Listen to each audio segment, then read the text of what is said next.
Hello, folks. Welcome to the Genuinely Interested podcast. My name is Roy Bensby, and I'm your host. And I want to explain a little bit about the podcast before we start the show this week.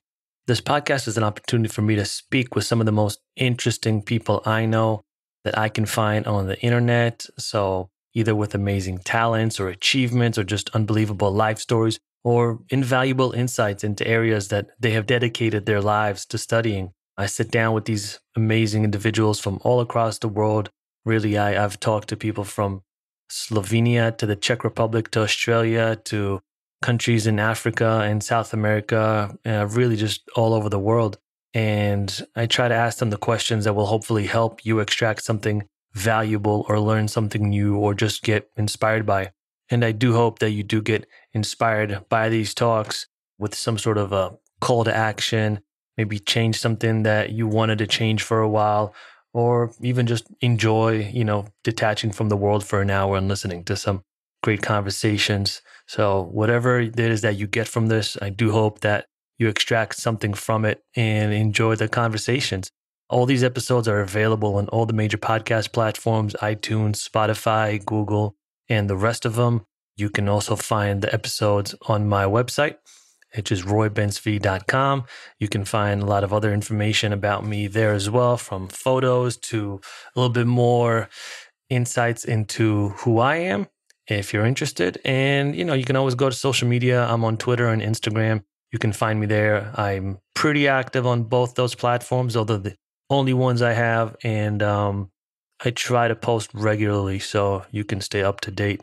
And also be sure to put your email on the website. I shoot emails out with updates, news, any new current information that I have will be sent via those emails and social media platforms. So yeah, make sure you're in the loop. On today's episode, we have Sean Chuma.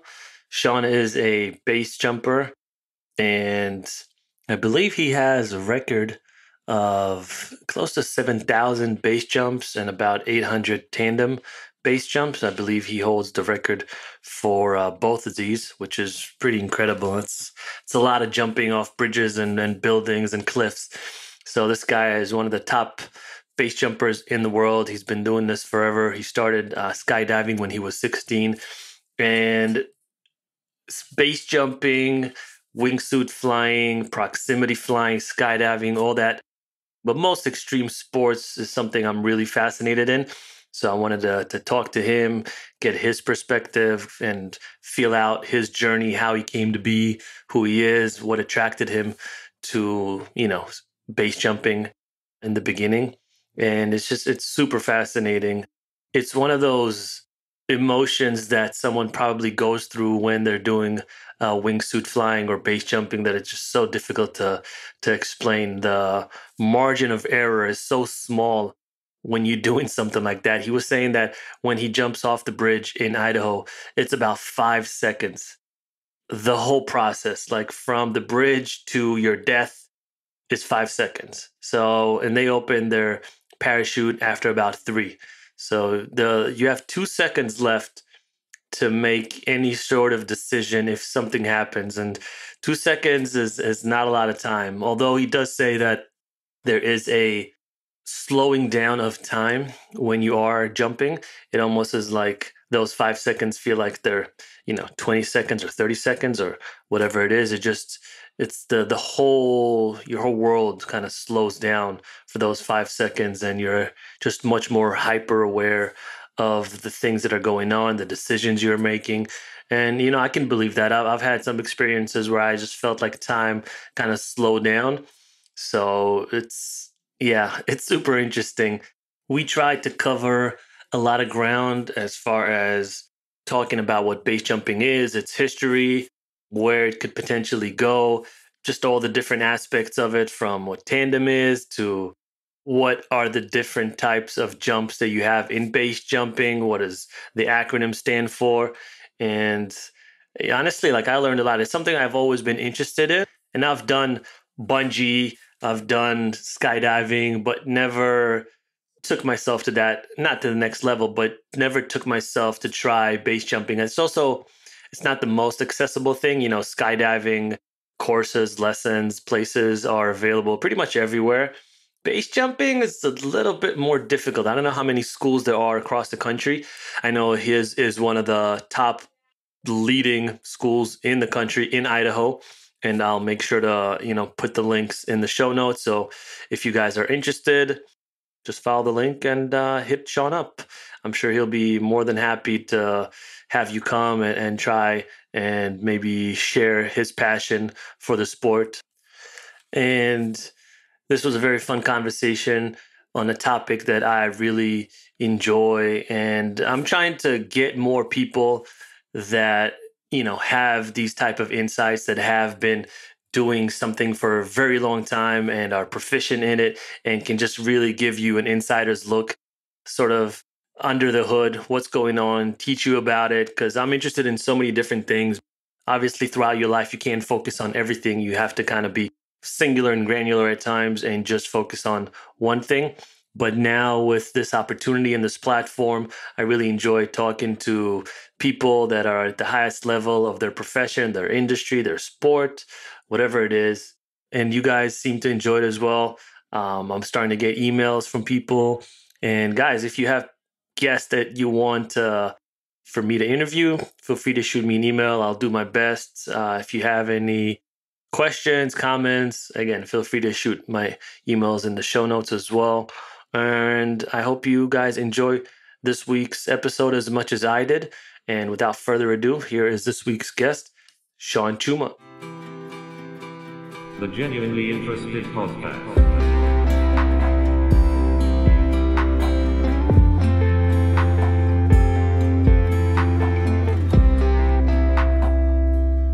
How you doing, Sean? Yeah, I'm pretty good. How about yourself? Yeah, not too bad, man. How you're in Idaho, right? Yeah, Twin Falls, Idaho. I keep hearing that I don't know if this is true or not, but like the Idaho is the US's best kept secret. You know how everyone's trying to find like where's the next place to go because everyone's fleeing New York, LA, all these different big hubs, and I keep hearing that Idaho is one of those gems that people kind of miss. Yeah, don't tell anybody, okay? Shh. I mean, what's so great about Idaho, man? Give us something, like entice us. Well, it's I'm not trying to talk more people into coming here, but it's pretty badass. No, it's basically it's the place I live is high desert, and there's it's a beautiful place, and we're in this big valley that's probably about 80 miles wide, and there's mountains to the north, there's mountains to the south, there's snowmobiling, lots of skiing, and yeah, there's just not a lot of people. I mean, there's like 50,000 people in my town, but it's just a really nice place. And from the south of the state to the north of the state, there's no freeways that run through it.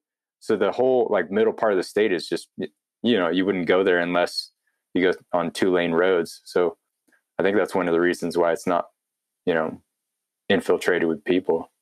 I mean, that whole area is beautiful, right? Like Montana, Idaho, even like Pacific Northwest. That's more populated, but just I think Montana has like what a million, like 1.5 million people, something like that. It's nothing. It's like, yeah, that's how Idaho is. I think we have. It's probably more now, but it was somewhere around 1 million people for the whole state, and Boise has most of the people. So yeah, I think it's so nice. I think like New York City has like 10 million people. You know what I mean? Yeah, it's outrageous there. It is, man. It is. I also remember, I don't know if I think this is correct, but I remember a few years back, I was up in Mount Rainier, and one of the guys that was climbing with me, he was from Idaho, and he said that I forget the ski resort, but it had the first ski lift in the whole country. Yeah, I don't know which one that is, but that's in Idaho? In Idaho, yeah. I think the biggest one in Idaho. I forget the name of it. Oh, maybe Sun Valley. Yeah, I think it might be Sun Valley. Yeah, but he said for sure, like in Idaho, it's the first it's the first ski lift in the whole country. Oh, gotcha. Wow. I did not know that. A little tidbit, yeah. Yeah, thanks. Thanks for that. So, yeah, let's talk a little base jumping. You're, one of the I can say probably best or most well-known base jumpers. Maybe kind of walk me through the process. I mean, you didn't just start base jumping one day. How did that passion come about? Where did it come from? How'd you get to where you are today? Yeah, so when I was 16 years old, I started skydiving. I just begged my parents to let me do a tandem skydive. Yeah. And yeah, that was a little hard because I wanted to do it when I was 8, but I had to wait till I was 16. And then It's a long time to wait. yeah, it's too long. Because I would have been doing it when I was 8, but Yeah. there's an age restriction. And Some I was legal lucky. issues. Yeah. Yeah, I was actually lucky to start when I was 16 because when I was, I think right after my 16th birthday, that's when I started. And then they made a new rule where you had to be 18. But since I'd already started, I got to continue doing it. But I started skydiving then, and I did about 150 skydives before I graduated high school. And then I went to college and didn't do a whole lot. I was in Nebraska for college at the University of Nebraska. And yeah, and then I moved to San Diego after that and started skydiving a bunch again. And then about when I had 700 skydives, I came to Idaho to take a class with a guy named Baxter Gillespie. And yeah, that's kind of when it all started. And then I just kept doing it. I moved from San Diego to Twin Falls here so that I could do it all the time. And just, I guess, slowly built up a reputation and just kept jumping. And now I have 6,884 base jumps. And yeah, still liking it, teaching people and doing tandem base jumps. And So a lot to unpack there. I always wonder do you keep track of the number, or is there some, who keeps track of the exact numbers of jumps all the time? No, I keep track of it. I have a little log book I have tons of log books. There's like a stack of them. That's, I just write them down every day after I do them. Little information like what gear I used and, stuff like that. So I don't get too involved with it. I just try to record like the numbers because I'm not trying to spend half my life writing things down. But yeah, I keep a pretty good log of it. I've probably missed some, but so these are all the ones I've actually counted. Yeah. Yeah. So, I mean, at 8 years old, what attracted you to skydiving? Because, I mean, at that time, I don't know how old you are exactly, but I'm assuming at that time, base jumping was either non-existent or very few people knew about it. Yeah, there wasn't a whole lot of people doing it. But what attracted me to skydiving was I think I saw it on TV on different stunt shows and stuff. And I was like one of those kids that always jumped off the roof in my bed and, like the bunk beds and all that. And I just, wanted to be like up in the air. So every sport I did, gymnastics, pole vault, skiing, everything was like trying to get off the ground. Yeah. And skydiving obviously was, the ultimate one because you get to jump out of planes and, it's a much longer time from the plane to the ground. So yeah, that's kind of what sparked my interest. I mean, it was the closest thing of being a superhero that you could, do. Yeah. So I don't know. It's just that's kind of the way I went with it. I mean, it's one of those things where it's the absolute opposite of what humans were meant to do, right? Like we were meant to be on the ground. We weren't even meant to be in the ocean. Like we're not that good. Obviously, we can't keep our breaths for too long under there, and we definitely can't fly. But somehow with human ingenuity, innovation, balls, courage, stupidity, everything kind of mixed into one, we've managed to scale and improve and just, I don't know. I don't want to say dominate, but we've been able to go everywhere essentially. Out of this planet, in this planet, we've pretty much done it all.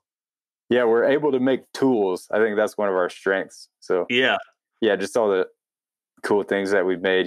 From smashing rocks on stuff all the way to making parachutes. I mean, we've come a long way and evolved into flying things now and swimming things, and yeah, it's pretty incredible. Amazing. Yeah. So I always wonder because it always feels like there's the next step, right? There's always like there were skydiving, and then that wasn't enough, so they did base jumping, and then that wasn't enough, and they do wingsuit flying, and then that's not enough, and you do proximity wingsuit flying, And then there's always like, oh, how can we push, how can we push the envelope? How can we make this more extreme? Like what's next? What's the next level? What can they do more?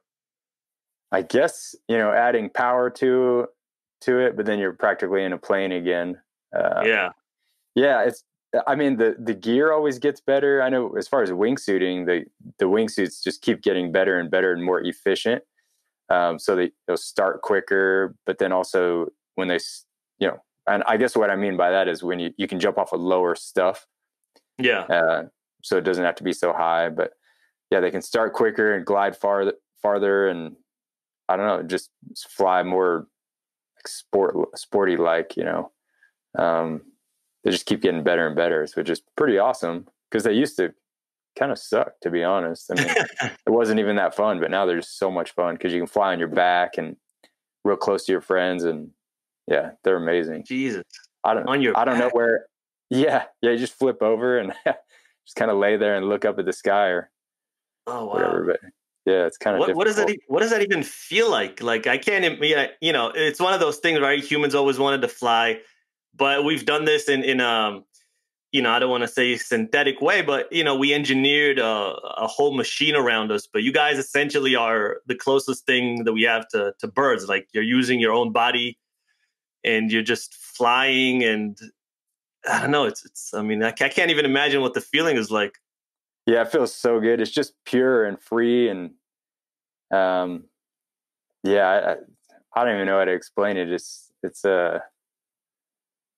you get the biggest smile on your face when you're up there. Feel kind of like, that movie with the dragons. I can't remember. It was like a Pixar film where they're riding the dragons around. It kind of feels, a lot like that. That's what we always like that woman, the mother of dragons in Game of Thrones, where she's on top of the dragon just flying around. Yeah. Yeah, it's so cool though. I mean, in the wingsuits, it kind of feels like you're just lounging up there.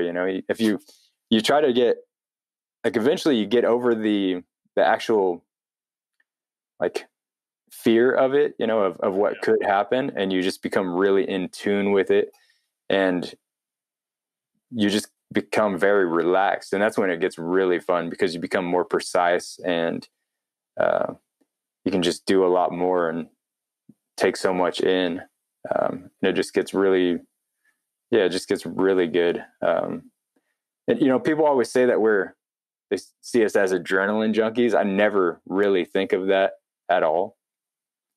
I see myself as more of like a, I don't know, pretty mellow dude. Yeah. I'm not just like, always looking for the next, rush or anything. It's more like a peaceful thing for me. So. Yeah, it's funny you say that because I remember I was watching, Alex Honnold, right? The climber. The climber, yeah, he's amazing. Yeah, he's Superman. He's Superman. And in the documentary in Free Solo, he essentially said, he kind of echoed what you just said, where he was like, people think I'm some adrenaline junkie or a risk taker or that I like taking risks. He was like, I'm actually averse to risk. He said everything he does is super, super calculated. And, even when you see him up top, like when he finishes his climbs, he's not like, yeah, fuck yeah, dude. Like he's not going crazy. He's just like, yeah, cool. That's done. He's like super chill, super calm, and very methodical and calculated. He looks at every pitch, every grab that he has to do on the mountain. Everything's in, predetermined, not predetermined, obviously, but pre-calculated. And it seems like this is, maybe there's a lot of similarities between the two, between what you're saying and what he said. Yeah, it's super calculated, and that's what people don't see. The public doesn't see that type of thing. They just see, these crazy guys going and jumping off of stuff, and they think we just put a parachute on and go for it. But it's so far from a go for it type sport. There's so much preparation that goes into it, and experience that you have to have in other things before you do it. Like the base jumping, you can't just go base jumping. I mean, you can go do a tandem base jump, but you can't just put a parachute on and go base jumping and expect to be very successful at it. Oh, I think I hear my cat right now.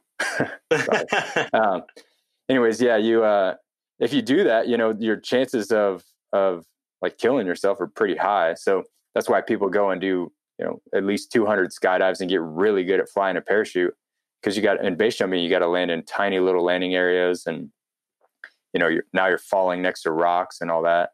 And yeah, it's just, there's so much that goes into it that people never see. And, it's hard to explain that to someone that, isn't aware of all that. Yeah. I mean, are you maybe, I don't know what your feelings about this, but does the media maybe portray it in a way that's incorrect? Maybe they focus on the small percentage of people that perhaps die or have accidents, and they try to sensationalize it because that's what sells back in the day newspapers and now clicks. But could that perhaps have something to do with it? Yeah, the media loves to show the unsuccessful jumps because that's more exciting for people a lot of times. It's starting to change though, because there's so many, thousands and thousands of successful jumps that actually have good backstories as well. And I know when I do any type of interviews, I always try to highlight those, because that's the fun side of it. And it kind of gets a little bit boring talking about the carnage side of things, because there's so much more to it. There's the culture of base jumping is amazing. Everything about it is really just, it's something that people would never expect. So yeah, I think that a lot of times, because of what people have seen on the news, they think that 1 in 3 people that do a base jump die. It's just not true. There's so many that go right. Yeah. I mean, the overwhelming majority has to be right. Otherwise, yeah. I think people would stop doing it. Yeah. Or they would just all die. I know. I got almost 7,000. I'm still here. Must be doing something right, Yeah. I think I don't know, the media it's not, the headline, most base jumps go pretty well. It's just not the same as, I don't know. Most dangerous sport, people die, I don't know, X% of the time, right? It's just they have to hype up some headline in order to get people to click on it. And I see this with so many things. I see this with, there's this, a completely different subject, but just like how they sensationalize it, like pit bulls. I love pit bulls, and I have pit bulls, and they're like the sweetest dogs. But if you have one dog that's a pit bull and he bites someone, that's it. The news just portrays him as some demon that likes to kill kids, and it's the farthest thing from the truth. So, it's like when you don't know about a subject and you hear about it through the news, they really kind of put a whole spin around it, and that's how you start seeing that particular subject. But when you have an insight into it and then you read about it, you're like, well, that's a crock of shit. That's not true. So you start to lose faith in that, in that institution. And that's, for me, that's happened with a few different subjects, and it seems like it's something that's, happened to you as well. Right. Totally. I mean, I can't even watch the news anymore, so I've kind of given up on all of that stuff. So I feel like it's kind of a big waste of time and more entertainment than anything. Yeah. And just the fact that people take it so seriously is, pretty sad. I think I focus my attention more on my local area, and my life in general, because I've only got so much attention that I can give, and listening to all the banter back and forth is kind of sad sometimes. So I just kind of tune out away from it. Yeah, it's smart, man. It takes up a lot of energy because, they're in the business of making us mad and getting us to hate the other and getting us to be scared so they can sell us something. And it's just frustrating. I think I try not to watch it as much as I can, although sometimes I'll admit, like I do get I do get swept into it. But I definitely make like a conscious effort to minimize, as much as I can. Yeah. Yeah, it's a strange world, isn't it? I mean, it's like we're completely connected to our phones, and a big thing that gets me I mean, there's value in social media, but also it's definitely a fine balance. And in base jumping, I see people that are so interested in, well, their drive is to, what they're going to put on Instagram or whatever. Yeah.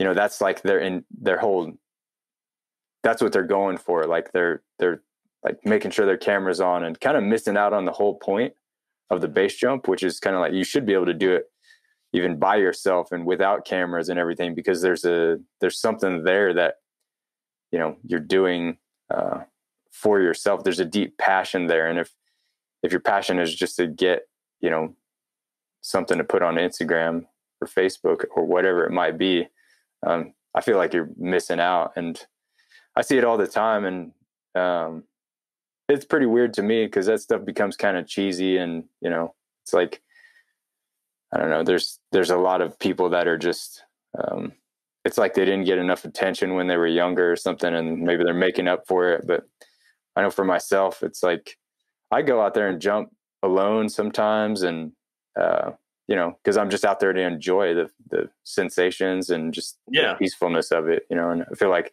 it's kind of getting lost in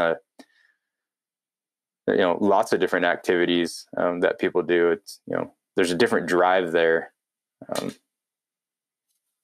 Yeah, I think we're, and I mean, it's so funny that you say that. Like you actually, because you have a school in Idaho, right? That you teach base jumping, right?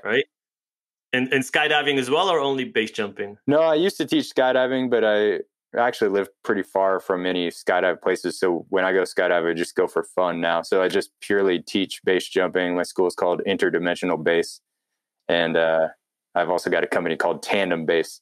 And that's where I just take people on tandem base jumps. Yeah. And literally you see people come in and you get the feeling, or maybe even they tell you straight out, but like that it's more about getting, that shot to put up on the gram rather than immersing yourself and enjoying the experience that you're about to experience. Well, yeah, there's a lot of people that are trying to just, get, attention on social media. But I think a lot of the guys, I mean, I always speak to them about it. I'm like, if you're going to do this, you need to have a deep passion for it. Otherwise, if something happens, you're going to live in regret, if you're doing it for like video or whatever, it's, but if something happened because you're doing this for a pure passion, you're probably not going to be as regretful because you're doing something you absolutely love. And I always tell people, if you love base jumping so much that you can't live without it, then yeah, it's for you. But if it's just a thing where it's like, oh, that was fun, it was okay, then it's probably not worth it. Because it's like, it's not, let's face it, if if something does happen, it's usually pretty tragic. It's not like going bowling or something like that where you slip and fall down on the lane and you get back up. Yeah, bowling's dangerous, man. It can be. Those balls are heavy. Those balls are heavy, man. If they hit someone, it's game over. Yeah. So, I mean, let's talk a little bit more base jumping. Maybe kind of walk us through it for people who maybe don't know. Stuff like, what does base stand for? What is tandem? How does can people just come and try base jumping, or do they have to have a history of maybe a few hundred skydives? And what's tandem? Just all the different aspects. Okay, so base jumping is an acronym that stands for building, antenna, span, and earth. So building is just what you would think. Antennas, the tall metal things that radio towers. Spans are bridges, and then earth would be the cliffs. So those are four different, like the four main types of objects that people jump. And base jumping it's basically jumping off of fixed objects, so things that are attached to the ground, versus airplanes or any kind of flying craft. It's usually, it's always lower stuff.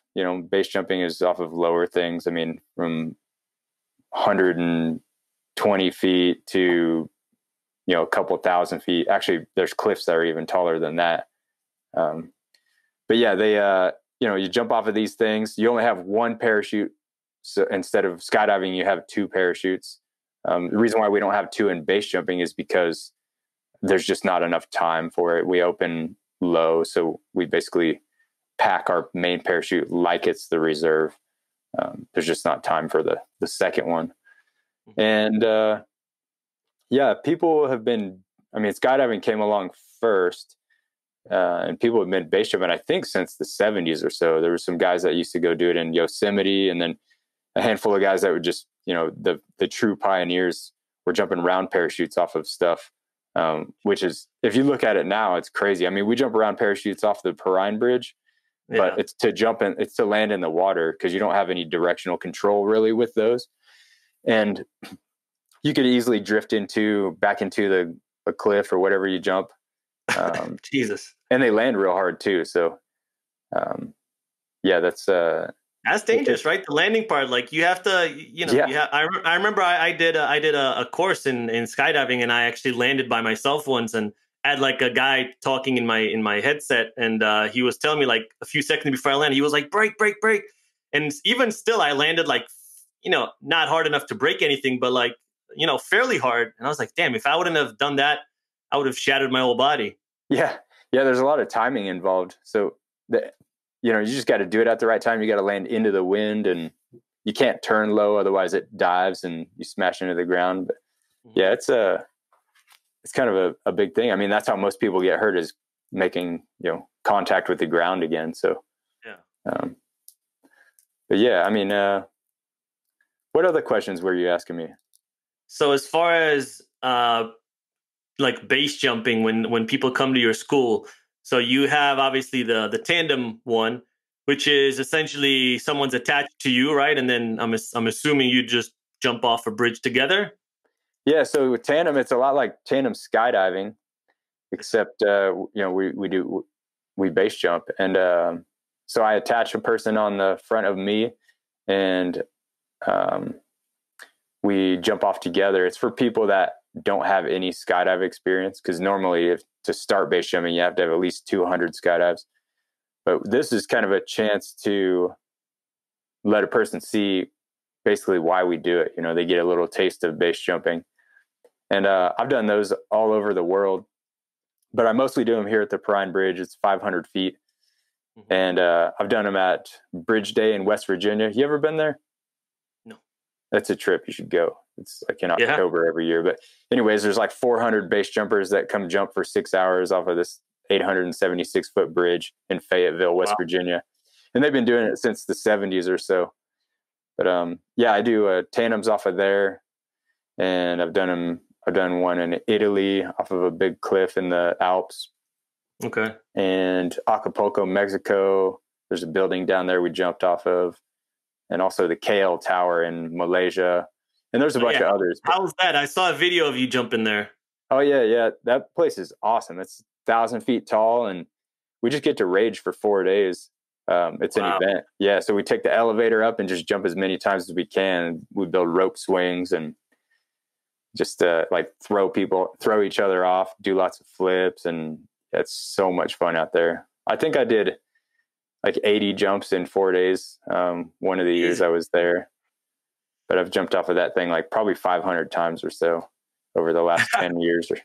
Are you just like in like constant flow of adrenaline for like 4 days, just jumping off this?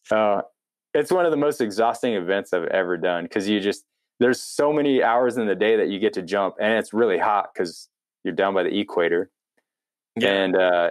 And so we're jumping all day into the night, and then you got to, you know, you're packing parachutes too, and you got to get packed up for the morning and then be there in the morning again. And obviously it's nice to kind of like relax a little bit at night, and you end up not sleeping that much. And yeah, it's completely exhausting, but it's pretty rewarding by the time it's over. Like, I'm always glad when it's over, because it kind of gets your nerves going, you know, like just having that much going on. It's it kind of just, you know, sometimes I have to just leave and go back to my hotel room and lay down and be like, whoa, take a second, chill out. Take some CBD drops, like relax for a minute. Yeah. I mean, because most places, you know, if you're out in nature, I'm assuming you'll hike up to the top of the cliff, which is, sometimes can take up, I don't know, a day even sometimes, depending on the area. But here you're just up, down, up, down, up, down, like all day long. Like most places you can't do, I don't know, 20 jumps in a day. No, not even. I mean, if you're hiking, like I know here at the Perrine Bridge in Twin Falls here, for me, like a good day is about 5. I mean, I could do a lot more, but with the hiking each time and then packing and everything, that's enough. So yeah, 20 is a good day. And do you prefer, like, out of all the options based, do you prefer the more nature ones, the antennas, the more urban settings? Like, do you have a preference? Man, it's hard to say. I definitely am a nature freak. Like I am totally in love with big mountains, especially the Dolomites. That's like my favorite area in Italy. Yeah, it looks like they're made out of crystal or something, and they're massive, and it's just more than what your brain can even take in. Wow. And so I love that, because even the forest there, it looks like something out of a fairy tale. Like, just it's crazy. Like if you've seen a snow globe, it kind of looks like the inside of a snow globe without the snow if it's not snowy. But those are amazing. But I also do love the urban ones, because it's kind of like you get this Mission Impossible feel, and just having all the buildings around. It's a nice balance, between the two. But I really love them both. But I guess if I had to pick some, if I could only have one, it would be more of the big mountains and nature. Yeah. And do you prefer because you do wingsuit as well, right? I do, yeah. So do you prefer the ones where you kind of just jump off the mountain and then kind of shoot off, or do you like the ones of proximity where you're kind of going between all these little rocks and close to the mountains and, I don't know, underneath a waterfall? And well, I love flying next to stuff. It's definitely a high precision sport, within base jumping. But I do love flying kind of right over the ground, and I've flown through a hole in a rock. I've flown through these little trenches when you're like, just a couple feet off the ground, and it's a different feeling for sure. There's definitely no room for error, and I've lost a lot of friends that way too. But it's amazing. I mean, you can't really dream that stuff up, and then when you're doing it, that it does give you the feeling afterwards, like, oh my god, you just definitely get that. I mean, how long does it take for that adrenaline dump to just wash off? It probably must be a while. It depends on each situation, I guess. I mean, I'm kind of getting used to it, so it kind of goes away sort of quick, but still, like, the memories last. I kind of like returning back to, getting more, I guess, grounded again and relaxed, because otherwise you're just exhausted if you're completely. I imagine drinking like 8 cups of coffee real quick and then trying to come down from that. But I feel like a perspective is so important, because when you watch, so nowadays you have the point of view shots, right? With the GoPros, and there'll be a guy in the front and the guy in the back, and usually the guy in the back shooting the guy in the front, and it's beautiful because it's so close, and you can kind of feel like you're almost flying with them, but you don't get I feel like a real sense for speed. And then sometimes they'll have like, a camera on the side. So you'll be shooting them from the side, not from the back or from the front. And then you see them fly by, and it's like a bullet. It's like it seems like a plane just passed by. They're going so fast, and you don't get that same perspective on how fast they're going when you're kind of on board with them through that point of view shot. Right. Yeah. And I mean, we really are like going about between 120 and 160. And it does sound like a jet when someone flies by you in a wingsuit. It's just because you're piercing the air and just going so fast. So fast. Yeah. But what the thing is the faster you go, the better, because, well, as long as you can control it, right? It's kind of one of those things where this much power in the wrong hands could be dangerous, that type of thing.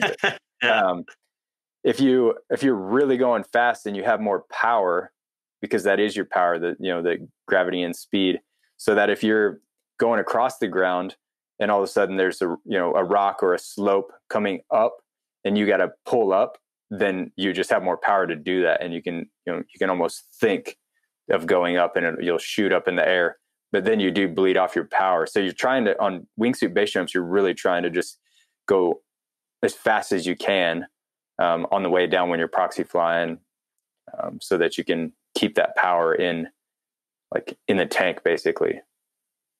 Wow. Does that make sense? Yeah, definitely. Yeah. It's one of the, the whole thing lasts what, maybe a minute or two at best. Yeah, that's about it. Yeah.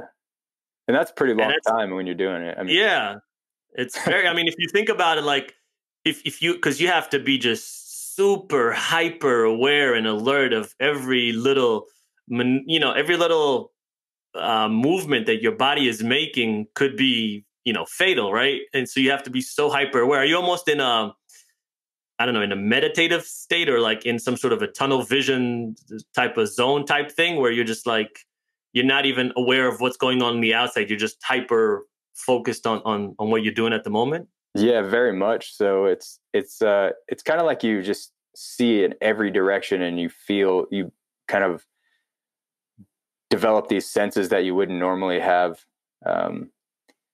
And you can just kind of see everything coming and see, several moves ahead. Yeah. And you really do become super hyper aware. And you can just kind of see everything coming. Yeah, it's a different state of mind than you would use from just walking around normally. It's you really get switched on, and something different happens in your mind. It'll be interesting if scientists could somehow study, the brain of someone as they're doing a proximity, base jump somewhere. If somehow they could get that data when someone is doing that, it'll be, I don't know if they can somehow, but if they could, that would be fascinating to see. I don't know, the attention, the meditative aspect of it. Yeah, I agree. I think that'd be pretty interesting. Yeah.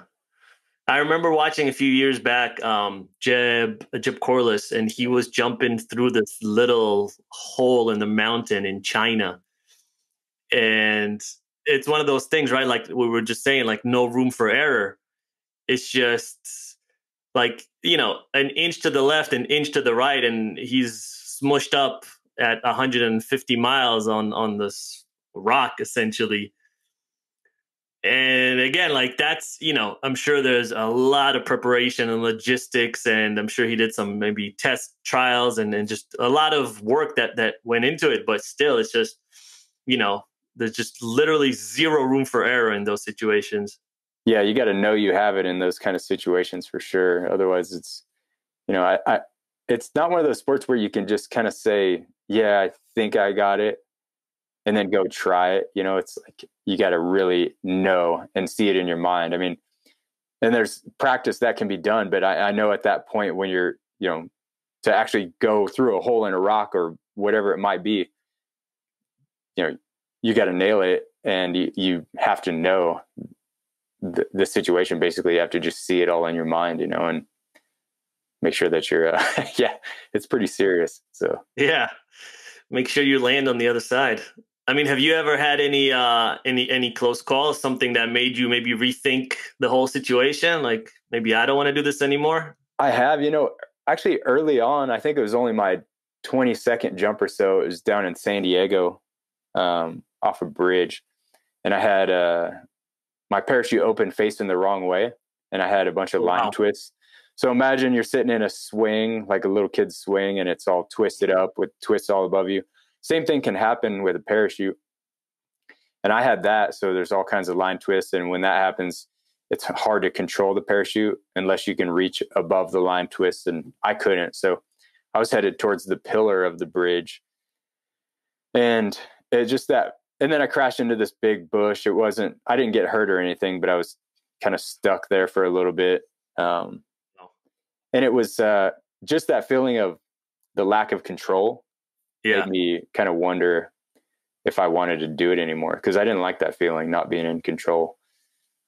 So for about 2 weeks, I didn't jump, and I was like, yeah, I don't know about this. But then I kind of came to my senses and realized that I love it. You know, I kind of got over the fear of that, and it taught me a lot, because it was pretty scary.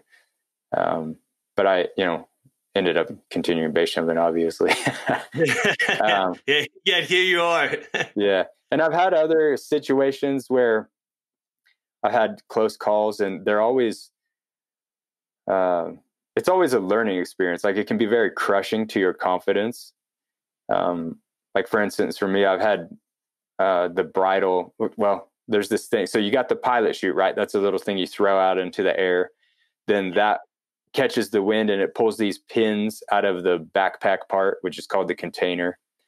And then, so that opens that up, and then it pulls out the parachute out of there. So basically there's a piece from the pilot chute to the parachute called a bridle. It's just a strip of webbing that's about 9 feet long. And it wrapped around my legs because I was doing some flips, and I just pitched the pilot chute out at the wrong time. Oh, that and sound good. Yeah, so it was around my leg, and it was kind of snagged there, and I had to get back upside down to get it off of my leg, and it used up a lot of altitude. It ended up opening at probably 50 feet off the ground, and this has happened to me, I think, 4 times. And the first time was the worst because it was just, like I said, it just totally crushed my confidence. I just didn't believe in myself anymore. Dude, 50 feet is nothing. Yeah, nothing. I was like open, and then somehow I made it back to the land to land. But it was really scary because, it's like, and my dad was there. He took pictures of me all the way down. And so I was really embarrassed. Yeah, I was super embarrassed. And I just landed, and I was like, oh, geez, I almost killed myself in front of my dad. And, it just really sucked. I kept jumping, but for like a year, I didn't do anything difficult. I just didn't really believe in myself. So I kind of went back to the basics and just kind of tried to rebuild my foundation, and ended up surpassing, the level I was at. But, it was really hard. I mean, I feel like it was good for me in a way, but I don't wish that on anyone, because it's, it's too close of a call, and it's not really, it's not something you would go seek as a learning experience. No, I would imagine. And that's the thing with base jumping. And maybe, I mean, you know more about this than I do, but maybe also that's partly why there are, I think, more incidents and more accidents in base jumping than regular skydiving, because the amount of time you have to figure out if there is an issue, right, with anything, essentially, you have seconds to figure it out. Where in skydiving, you can let the first parachute go, you can open the second one. There's time. I don't know. I can't remember the exact, but you're jumping from 12,000 feet. So it's a good amount of time to figure out if you're an experienced skydiver. Whereas if you're jumping off a bridge, it's split seconds. Right. We have 5.5 seconds to impact here at the bridge. And yeah, so we usually pull within 3 seconds. If you get something out by about 4.2 or so, then it'll open, and you'll have time to at least slow down. But yeah, you're dealing with way less time. But what that does is it helps you. Base jumping really does help you break down time into more, I guess, a more workable time, where 1 or 2 seconds becomes a lot, because your brain shifts over to this different frequency where you kind of see and act in more frames per second, if that makes sense. Kind of like, so it's almost like it slows down. Yeah, exactly. So it actually feels like a long time. Like when the first time you jump off, and for a long time, I mean, I still get this feeling. It feels like forever. Like you're like, oh no, I've waited too long. But then you've opened high, and you're like, oh well, I guess I didn't. But it's really crazy how it feels so much different. And then when you go back to skydiving, you have so much more time that it actually feels a lot more relaxing, because you understand how much you can actually get done in a short amount of time. And and you understand how long it takes to open a parachute. So you're just much more confident in skydiving after base jumping as well. But yeah, it's a trip. The whole time shift, they say that when you're facing a near death experience, time kind of slows down. And it's probably very similar to that, because your body and your mind is probably, that's what it's going through essentially, right? It's like, oh shit, I'm falling, I'm about to die. It kind of slows everything down, and then boom, the parachute opens. Yeah. Isn't it nuts how it makes you, when people say time isn't real, that you really kind of notice that is indeed a fact. It's like it's different. It's all about your perception of it and what you're doing in each moment that determines how fast or slow time goes by. 100%. That's why I call my school interdimensional base, because you kind of shift back and forth. I like that. So, I mean, how much so essentially you have to have 100% faith in the gear that you have, right? Like how much has gear evolved and developed over the last, I don't know, decade or so?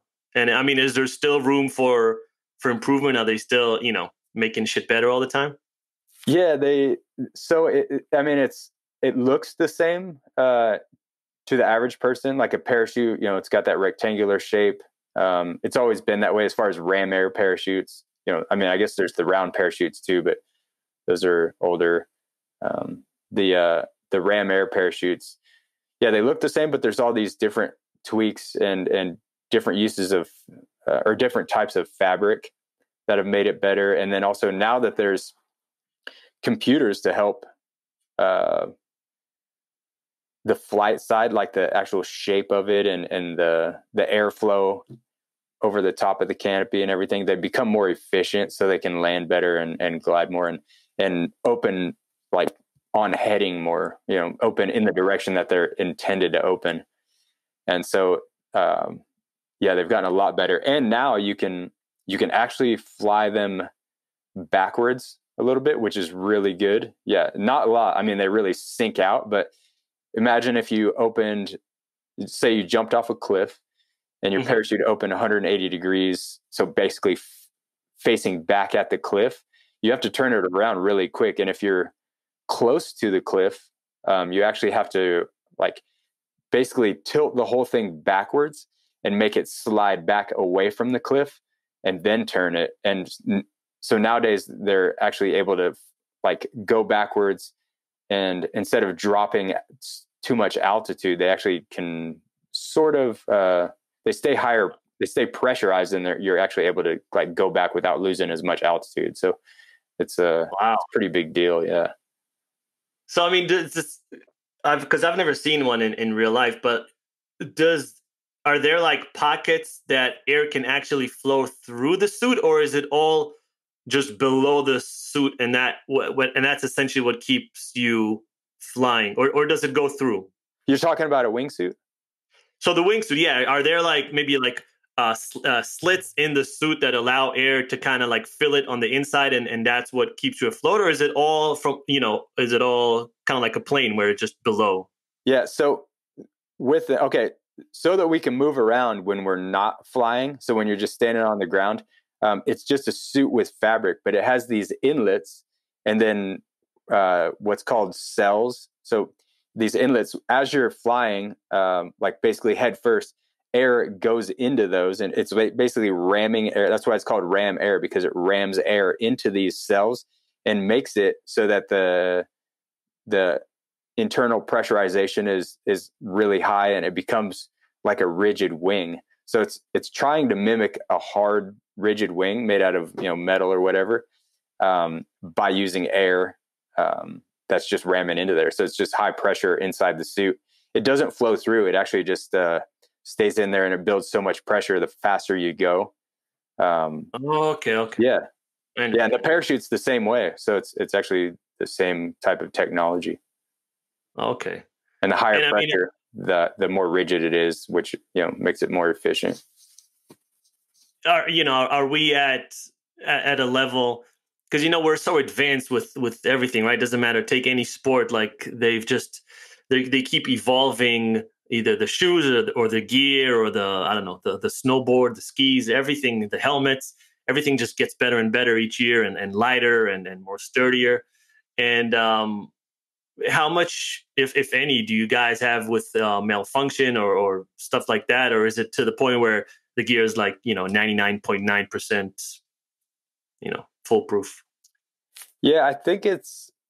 I mean, it's gotten a lot better as far as reducing malfunctions, but there's still the opportunity for user error. Yeah. So, I mean, it's still nylon and strings, and there's all kinds of, like, with all these lines going everywhere, they can still tangle up. There's still maintenance that has to be done on them so that things like don't knot up, because you can get a tension knot in the lines, which like is just when all the lines kind of just knot up and it doesn't open all the way, or you can get like a line over the whole canopy. That doesn't make it fly right. So there's still things that can happen. You train for those types of situations to try to deal with them. And then also you keep your gear, basically, well maintained and replace things when they need to be replaced.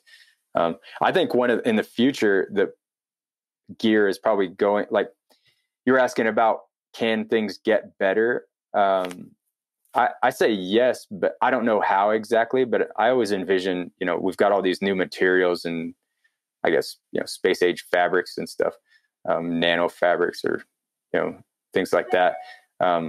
Because we're trying to mimic a rigid wing, it seems like if there was some type of fabric that could actually harden into something rigid and not be so susceptible to differences in, pressurization of the air and all that.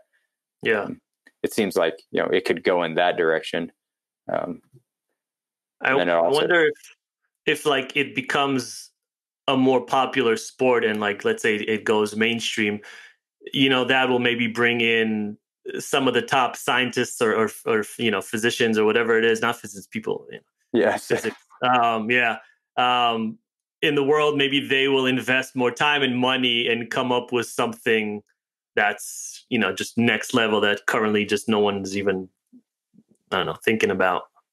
Yeah, like a packing machine would be pretty nice. Something, yeah. I feel like, any industry, there's just, we think that, that's it. That's the best that we can have. And then someone comes along and crushes that, right? And then he brings on the next level of whatever industry that is. And like, oh shit, like we never thought about that. That's amazing. And I keep seeing it in so many different industries. And I think it's a matter of time. I think maybe, do you see this like base jumping? Do you see it ever becoming an Olympic sport maybe? I don't know. I mean, I definitely feel like it's becoming mainstream, and I would love it if it was in the Olympics. I mean, I think there's lots of room for it because it's a sport that's very, there's lots of precision. There's amazing athletes out there that are really good at it. I just don't always see it as a competitive sport. It's more of like a exhibition type sport. I feel like when there's competition involved, there's other things at play that could make it more dangerous. But I mean, I guess it's not completely out of the question. It's just you just wouldn't want people trying, going extra hard because there's not that much room for error. If that, that's kind of how I see it. I mean, competitiveness in the sport is kind of a weird little addition to it, I think. So I don't really know what to think about that. I mean, it's definitely a big time, thing. I think it should be celebrated because it's so cool. It's I think people love it, and I know people here in Twin Falls are all about it. People come to watch us all the time. And they're like, "You guys are so cool. We can't believe you do this. You're crazy." And they ask us all kinds of questions, and they just like to watch it, and we like to do our thing too. So it's just kind of works out. Are there, any legality issues? I know some states, some countries don't really allow it. I guess Idaho is fine, but are there some places where it's not allowed? Yeah, I mean, there's a lot of places where it's not allowed. It's because, I mean, if you go ask some dude that owns a building if you can jump off his building, he's probably going to say no, because unless there's a lot of money involved and all kinds of insurance and stuff like that, because he doesn't want to give you permission and then you get hurt and then you go sue him or something. So, most of the time people just kind of go and, make it happen. Without asking, because then it's like, then you're not putting them in any liability situation as far as like, them giving you permission or anything. And, then, it's kind of just like a in and out type thing that, sometimes people see it as, like you can still get in trouble for that too. But I know we're much different than, there's definitely a line between like base jumping and actual criminal behavior. It's not like we're sneaking up to the top of buildings to go break in and, steal things. It's like, we're just going up there to get some altitude so that we can jump off. And I wish it was celebrated more, but I kind of get it. But the good thing is there's other countries that really do love it. Like some of the Asian countries and a lot more countries in the Middle East that really think it's cool. And they're having a lot more events now because they just get some type of insurance. And I don't know, they're just, it's not quite like people are here where, everybody is quick to sue each other. Yeah, it's much harder to sue someone in Dubai when you're from the US. Good luck. Yeah, that's not happening. Yeah, but I remember I saw a video of you a while back doing a tandem jump with a woman who was 102 years old. So, I mean, were you scared? I mean, that's she's an old lady. I would be scared to, if it's someone, my age or even older, it's fine. But like 102, there's just so many things that could go wrong, right? Yeah, the pressure was on for that one. Not for her, because she just said, if I've lived a long life, basically. And I was like, well, I don't want to be the guy that kills the 102-year-old lady or hurts her.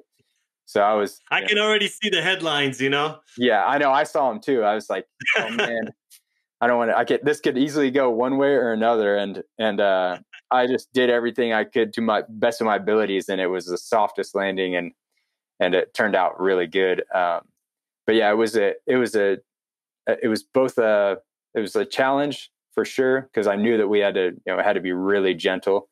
And it was pretty scary because I didn't want to hurt her. She was the sweetest lady that you've ever met. Good for her. Was that her first time doing anything like that? Like skydiving, base jumping?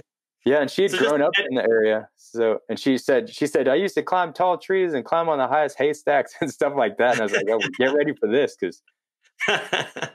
But it was her first time doing that. And she was just all about it. She said it was too short. She wanted it to last longer, but she needs to do some skydiving. Yeah. Well, we were going to try to, because her grandson called me up and wanted to see if I could take her skydiving. And I said, I think a tandem might be a little bit better and more gentle, because with the skydive, the opening it can be a little more rough where it shakes you around. And, I didn't want her neck to get hurt or anything like that. So luckily she didn't weigh that much. She was pretty light, and I just put her in all kinds of pads, had all this Troy Lee Designs gear to put her in, and like full moto pads. And it worked out really well. So. Wow. It's good for her, man. 102. I know. I hope I can walk when I'm that old. Or I hope I even make it that long. Yeah, right? That's a long time. What was it? What was the youngest person that you did a tandem with? Well, I don't know if I should say, because I don't want a bunch of people to call me up asking me to take their kids. But I have taken. I have a friend, and I took his kids.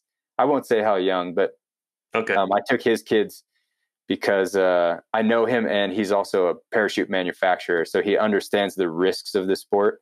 But otherwise, if it's someone that I don't know the parents, and if they don't understand the sport, then they have to be like 18 to sign for themselves, but I've taken 16-year-olds if both parents are there. Yeah. Yeah. Because there is a risk there, and of course. I do my job well, I think, but there's always, I'm still always very aware that, things could happen, and the parents aren't always aware of that. It's not quite like a roller coaster ride. So yeah, it's a little bit different in that situation. And I think you hold the record, right, for the most tandem base jumps? Well, I definitely have the most tandem base jumps. I started doing tandem base in like 2009 or so. So I have over 800 of those. Okay. And how many? Over 800 tandem base jumps I've done. Wow. And then just like base jumps that I've done 6,884, something like that. Yeah. Look at the log. Yeah. Yeah, 6,885 as of yesterday. So, and that's with the 800 or 800 or on top. That's with the 800. Yeah. Okay. Yeah. And then I have 3,500 skydives aside from that. So. Oh, and what do you have some sort of a magic number that you want, or you just fuck it, I'm just doing them, and whatever number I get to? Yeah, I just want to keep jumping. I'm not trying to set a number because I don't want to set myself up for disappointment or anything. I never thought I would have this much. I don't know if anybody else has that much. So as far as I know, I've got the most, but I don't know unless someone's keeping it secret or something. But yeah. But yeah, it wasn't really my intention to have the most, but I just jump a lot, and that's kind of how it turned out. And I'm going to continue jumping as much as I can, as long as my body lets me. And because it turns out base jump is not so good for your neck. It's I would imagine it's kind of like being in a little car accident every time, So whiplash. Yeah, a little whiplash, and hopefully it's not very traumatic on the brain. I try to limit the amount of hard openings that I have because, I do feel like, how boxers, football players can get, just from small mini concussions, repeatedly, trying to avoid that type of situation. So, yeah. Yeah, I've been doing that. I've been, training Muay Thai, which is, half of it, a lot of it's boxing, for probably 15 years now. Wow. And I used to do heavy sparring when I was younger, and now I barely do sparring because I don't want to get punched in the face too much, So yeah. I just kind of limited it now, and I do very, very little amount of sparring nowadays. Yeah, because that type of thing is, it can cause all kinds of weird psychological issues that you could never explain. Cause depression and just kind of make you not so clear in thought. And I've heard all kinds of stories from people that have been in those types of sports that it's not good stuff. So it's definitely worth saving your brain and treating it right. 100%. I feel like there's a balance that you can find where you can still do the sport you love, whatever it is, while minimizing the impact that your brain or other joints or ligaments, can have from that specific sport. You just have to find that balance. You can't go 100% all the time. Right. Maybe when you're younger, but then you finally start to learn, and I think you just have to be smart about it. And that's what I've done too. I've kind of been developing this other way of jumping with a little thing that slows down my openings a little bit, because I don't want to hurt my neck anymore. I have friends that have broken their necks and become paraplegics and quadriplegics. Wow. Not so much from the openings, but, from other accidents. And it's like, when you see that type of thing and you have close friends that can't move their arms and legs anymore, it's pretty heavy. So it becomes a reality, and you start protecting yourself a lot more. Yeah. Yeah. Safety should always be obviously number one, but when you do extreme sports, it's a little difficult, Yeah, it's pretty big time. I just want to stay healthy and be able to, live out my passions. for the rest of my life, you know? Yeah. But again, I think people that do it are aware, you know, if you're going into football or whatever sport that has potential impact, you know this in advance. No one's, you know, you're not gullible or naive. You know that, hey, there's some potential here that I could get a concussion, I could break a leg, I could break my neck. And you still, knowing all of that, you still go and do it because you live once, man, and you might as well enjoy it. If we keep living in fear and, I don't know, like wrapped up in some bubble wrap that doesn't allow us to really live life to the fullest, I mean, what's the point, right? It's also sterile. Like, you have to enjoy life, and you might break a leg and you might break some things, but I don't know, at least you did what passion led you to do, you know?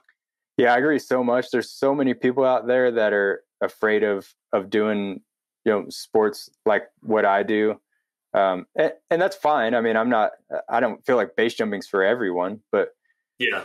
you know, you don't want to just like, you don't want to live your life just being careful all the time, because then you miss out on so many things. And then you know, if it's your time to go crossing a street or something like that, or getting in a car accident, I mean, that type of thing could happen still. And then you'd be like, well, shit, you know, all that time living in my bubble didn't really pay off. And I think the lesson from that would actually be, yeah, shit, you should have lived out your life, you know, and done things, because it's all about making experiences and kind of learning, you know, who you are.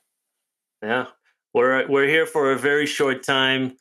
We might as well try to enjoy it and make an impact for the good. And I don't know, just live a fulfilled life as much as possible. Whatever, you know, and that's different for everyone, but whatever it is that fulfills you, just fuck it, just do it. There's not a lot of time to think about it. It's like that, and all of a sudden you're 60. It just, life passes by quick, man. Yeah, it's so crazy. Yeah.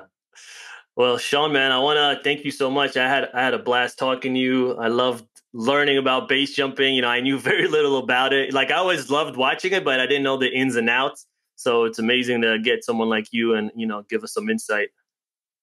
Yeah, thanks. I had a really good time talking to you as well. You're a good interviewer. Oh, thanks, man. I appreciate it. Where can people find you? Find your the school? You know, just plug it in. Yeah, so if people wanted to come do a tandem base jump and see what base jumps is all about, they can go to tandembase.com, and that's my website as far as, you know, booking a tandem base jump or finding out information.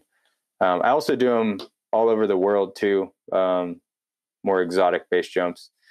And then my school is just under my name. Well, it's my webpage, so it's SeanChuma.com, SeanChuma.com. And yeah, Instagram at Sean Chuma. And yeah, I've got some videos and just cool stuff that I do on there. And I don't get too crazy with it because I'm not a huge fan, but I understand that it's important and it definitely helps my business out. So yeah, there you have it. And I'll make it easy for everyone. I'll link all those links in the show notes, so you can just press them and find Sean. And yeah, man, I love talking to you. Hopefully we can do it again in the future. Keep keep doing what you're doing. Stay safe, and hopefully we can do it again in the future. Yeah, sounds good. I'm down anytime. All right, man. Stay safe. See ya. Thanks. See ya.